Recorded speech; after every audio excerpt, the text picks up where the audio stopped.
Greetings! Edward the MetaTutor here to talk about loops.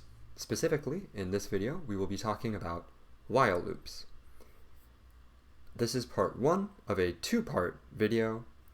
In this part of the loops video, I will be talking about while loops and some basic uses, applying them to strings.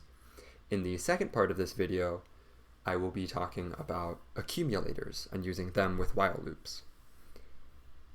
I will then release yet another video, a third and perhaps fourth as necessary, to talk about for loops and the ways that for loops mirror the structure of while loops. That might just be one video since a lot of the groundwork will be laid in this video about while loops.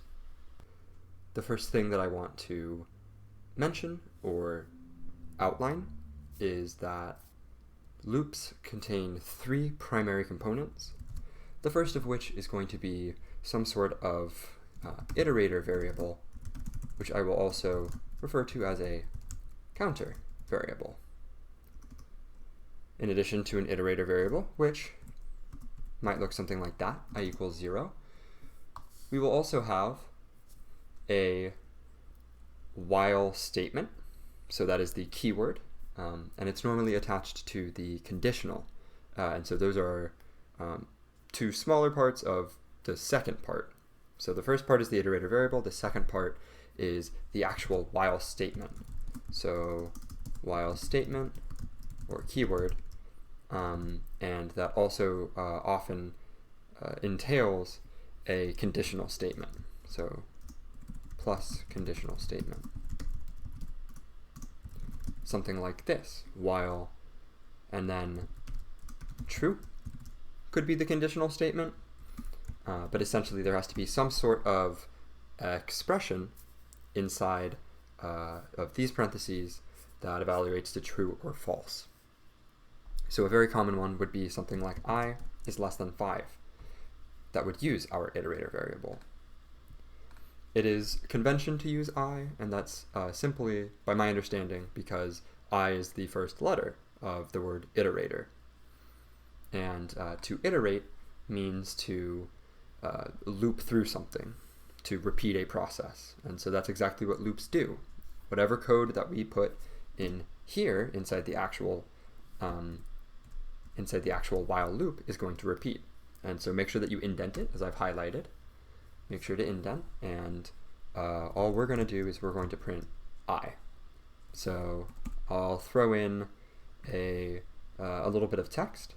So current value, and then plus, and then I believe I'm also going to have to do a string on the outside of I. I don't like messing up my data types when it comes to Python.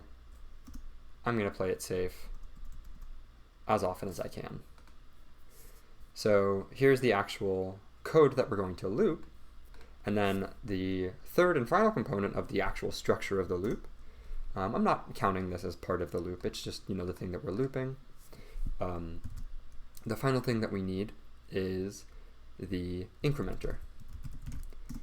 So that's very commonly going to be something like I is equal to I plus 1, or something that's that amounts to the same, I plus equals 1. So those accomplish the same thing, and I'm going to go with a shorter one because that's what I look for in code, is I like a little bit of elegance. So we have three components here: iterator variable, while statement, the keyword, and its conditional statement. It's one thing. And then we have our incrementer. And what this tells us is that we will go through this loop 5 times.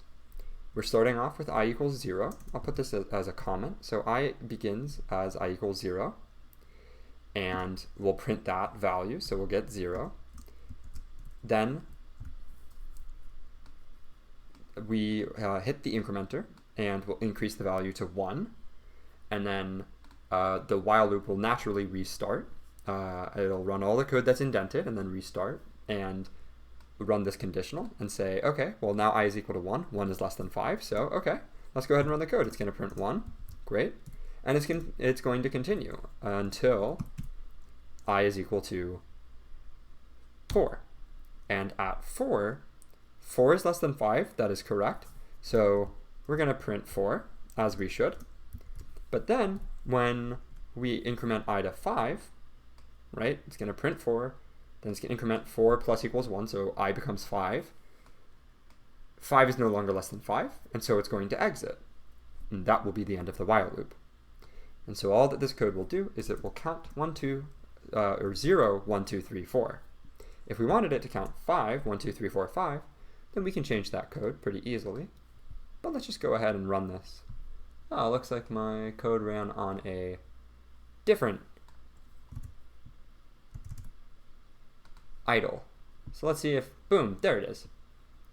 Current value 0, current value 1, current value 2, 3, 4. There you have it.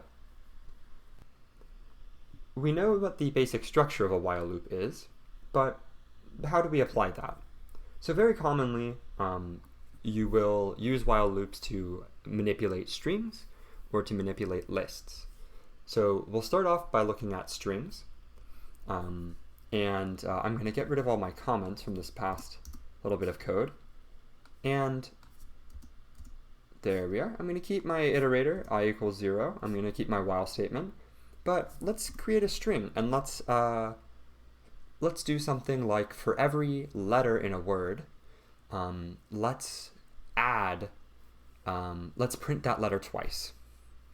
So I'm going to create a variable, and I'm just going to call it text. So, or how about let's just call it word.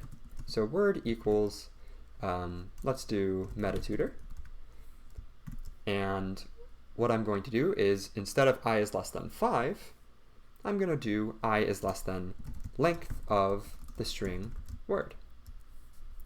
And so since the index of each word, or of each letter in the word, begins with 0, right? Word of 0 would give me the first letter of word. It would give me the M, all the way up until the final letter. And since the length doesn't start counting with 0, right? So the length of metatutor would be 2, 4, 6, 8, 9. Hope I counted that right. The length value is going to give me 9, but the final letter is going to give me 8.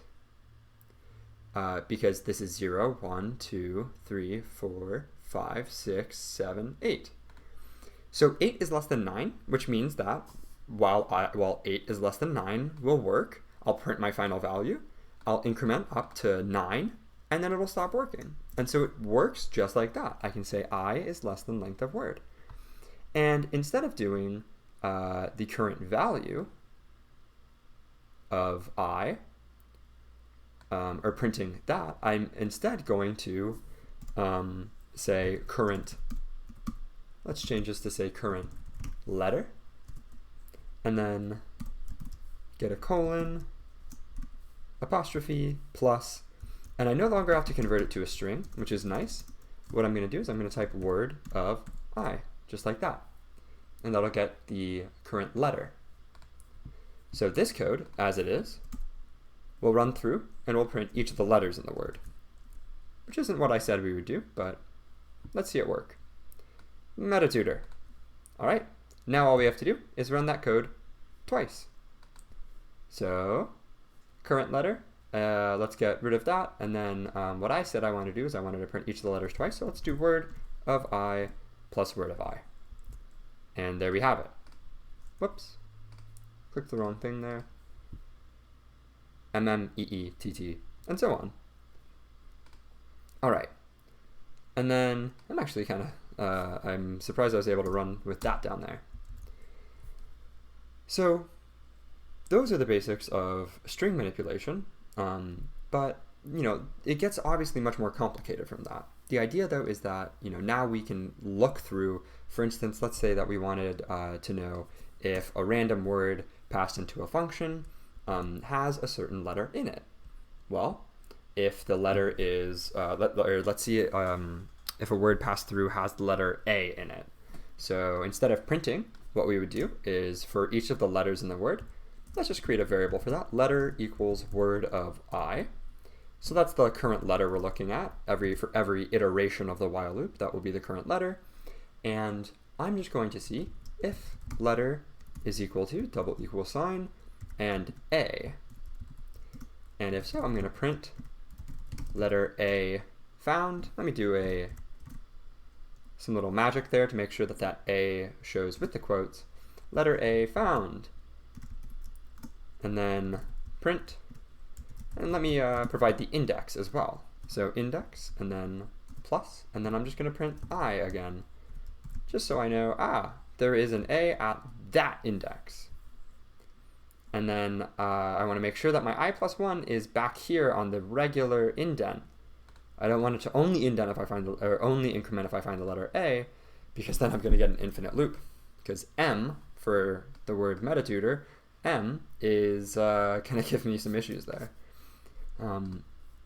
So there we have it. Let's see this code run. Letter A found, index 3. Well, I also maybe want to see it prove that it's doing some work. So if letter is not equal to A, let's just print searching ... just so I know that it's working. Boom. Searching, letter A found, index 3. 0, 0, 1, 2, index 3, 4, 5, 6, 7, 8. Boom. All right. So let's change the word up and see what happens if I run hello. It's not ever going to run, or it's not ever going to say letter A found. And so, normally when you write while loops and you're searching for something, you're going to have to also include a failure condition. So instead of, where in this code we currently have, just print searching, we don't want to print something like print letter not found just because we don't find it at one place, right? So this would run, let's do that instead of searching. Let me comment that out really quickly. If I run that, it's going to run letter not found for each of the letters, even if metatutor, let's use that example again, even if there is an A somewhere in the word, it's going to say letter not found, index, or letter A found. Okay, well,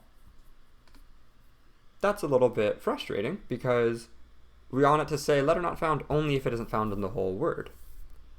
How would we do that? Well, I want to go back to my searching code and I want to get rid of letter not found. The way that you would do this is you would use an accumulator. And so this is another neat little tool that you can use in loops. An accumulator is a very helpful tool for getting information out of the loop.